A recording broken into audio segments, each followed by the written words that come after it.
Dear students, good morning. Welcome to you online study system CR international school Tihara. बेटा आज हम 9th class की समकालीन भारत अर्थात ज्योग्राफी का लेसन 3 जिसका नाम है अपवा उसी को करते हुए आगे बढ़ेंगे। कल हमने इसकी पूर्वी तथा पश्चिमी नदियों के बारे में पढ़ा था कि किस किस तरह से वो कहाँ से बहती हुई निकलती हैं और कहाँ गिरती हैं। आज हमारा टॉपिक है प्रायद्वीपीय नदियों में से अधिकतर नदियाँ बंगाल की खाड़ी में ही क्यों गिरती हैं, क्या रीज़न है बताइए। तो प्रायद्वीपीय नदियाँ जब बंगाल की खाड़ी में गिरती हैं तो ये दक्षिण पठार के पश्चिम में, जो कि थोड़ा ऊंचा उठा हुआ हिस्सा है।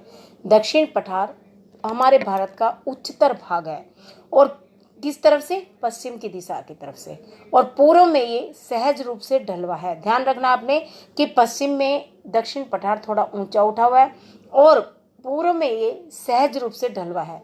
तो जब ऊंचे उठे हुए हिस्से की तरफ से ढलवे की तरफ पानी बहेगा तो जो उसके नज़दीक का एरिया है वहीं पर पानी जाकर गिरेगा। दक्षिण पठार पश्चिम में स्थित है और पूर्व में ढलवा है। इस कारण से वहां से बहने वाली नदियां, पूर्व की ओर बहने वाली नदियां बंगाल की खाड़ी में जाकर गिरती है। नदियां पूर्व की ओर बहती हैं और गिरती बंगाल की खाड़ी में हैं। भारतीय प्रायद्वीपीय मुख्य जल विभाजक पश्चिमी घाटों द्वारा बनता है। मतलब जो प्रायद्वीपीय है हिस्सा है वो विभाजक द्वारा बना है। जल का विभाजक यानी जल का बट जाना, मैंने आपको पहले भी बताया था। कोई ऊंची भूमि या पर्वत जहां से दो पड़ोसी अपवाह द्रोणियां अलग अलग होती हैं वो जल विभाजक कहलाता है। जैसे कि अंबाला एक जल विभाजक है सिंधु तथा गंगा नदियों के बीच का, जहां से ये दोनों बड़ी द्रोणियां हैं और व्यवस्था के से अलग होती हैं और इनके बीच में अंबाला जल विभाजक के रूप में काम करता है। तो इस तरह से भारतीय प्रायद्वीपीय मुख्य जल विभाजक पश्चिमी घाटों द्वारा बनते हैं। ये जल विभाग, क्योंकि पश्चिमी घाट जो है ऊंचे हिस्से हैं, वहाँ ये दो नदियाँ अलग अलग डिवाइड हो जाती हैं।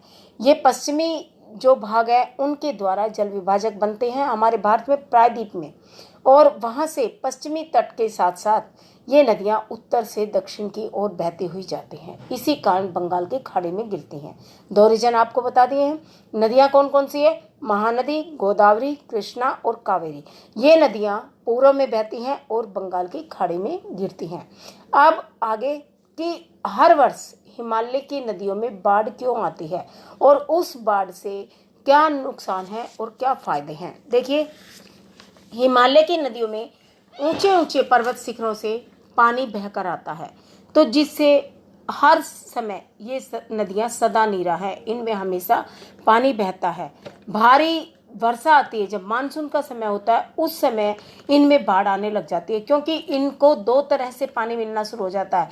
एक तो हिमालय से बर्फ के पिघलने के कारण या ग्लेशियरों के पिघलने के कारण जब बर्फ नदियों के रूप में बहने लगती है तो वो पानी आता ही आता है, और ऊपर से मानसून का जब भी मौसम होता है, वर्षा ऋतु जब भी आएगी तो भी वो पानी नदियों में बढ़ता है, जिसके कारण हर साल इन नदियों में बाढ़ आती है। देखिए नुकसान क्या होता है, भारी विनाश होता है, जन और माल की क्षति होती है, संचार और यातायात के साधन ठप हो जाते हैं, आवागमन लोगों का रुक जाता है, बहुत ज़्यादा परेशानियां, ऑफिस, स्कूल वगैरह या आपके जो नियर बाई बाढ़ के जहाँ क्षेत्र होते हैं वहाँ से लोग पीड़ित होते हैं, उनका सामान सारा नष्ट हो जाता है। इतनी बाढ़ आ जाती है कि कई बार तो घर के घर तबाह हो जाते हैं, उनके पशु बह जाते हैं। तो इस तरह से जहाँ बाढ़ के इतने नुकसान हैं, इसका मतलब ये नहीं कि हमेशा बाढ़ नुकसानदायक ही रहती है, बाढ़ों से फायदे भी हैं। देखिए फायदे किस तरह से, नदियाँ बाढ़ के साथ साथ कुछ ऐसे तत्व अपने साथ बहा कर लाती हैं जिन्हें हम प्लेसर निक्षेप के नाम से जानते हैं। प्लेसर निक्षेप जलोढ़ों को कहते हैं, उन अवसादों को कहते हैं जो नदियों के साथ बहकर आते हैं और कहीं पर जमते चले जाते हैं। ये होते हैं सोना, टीन या चांदी जैसी धातुएं, ये यहाँ प्लेसर निक्षेपों में मिलते हैं। बाढ़ों से वहाँ की जो जमीन है, जहाँ जहाँ भी ये बाढ़ के एरिए पड़ते हैं, इन अवसादों से वहाँ की जमीन, वहाँ की रेत उपजाऊ हो जाती है, उर्वरा शक्ति हर साल इनकी बढ़ती चली जाती है। उर्वरा शक्ति उपजाऊ होने से वहाँ पर विभिन्न प्रकार की फसलें, जैसे कि व्यावसायिक फसलें, खाद्य फसलें उगाई जा सकती हैं। वहाँ पर मनुष्य के साथ साथ विभिन्न रोजगार के साधन उपलब्ध होते हैं। कृषि के साथ साथ मनुष्य और भी, जैसे ये जमीनें उपजाऊ हो गई, वहाँ ऐसे तत्वों से भूमि की उपजाऊ शक्ति बढ़ने के कारण कृषि योग्य जमीनें बनती चली जाती हैं। फसलों की पैदावार अच्छी होती है, पैदावार अच्छी होगी, पैसा अच्छा आएगा, पैसा अच्छा आएगा, मनुष्य की तरक्की होगी, उसके आय के स्रोत बढ़ेंगे, मनुष्य से एक देश की, एक राष्ट्र की संपत्ति बढ़ती है। ठीक है। और इन कौन कौन सी ऐसी नदियां हैं जिनमें प्रतिवर्ष बाढ़ आती है? ब्रह्मपुत्र। देखो अभी भी आपने 2-3 दिन पहले अगर न्यूज में सुना हो तो वहाँ ब्रह्मपुत्र से बांग्लादेश में या असम में कितनी ज़्यादा बाढ़ से तबाही मची है। लेकिन हम केवल उसके एक पहलू को देखते हुए नहीं चल सकते हैं। अगर आपसे लाभ पूछा जाए तो इसके लाभ भी बहुत हैं। ठीक है।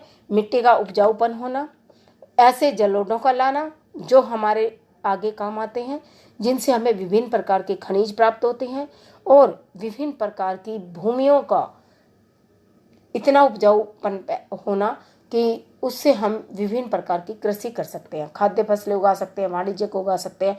इस प्रकार आज हमने पढ़ा कि अधिकतर नदियां बंगाल की खाड़ी में क्यों गिरती हैं और बाढ़ों से क्या फायदे हैं और क्या नुकसान है। आज के लिए इतना ही काफ़ी है। इससे अगला टॉपिक हम कल करेंगे। Thank you very much.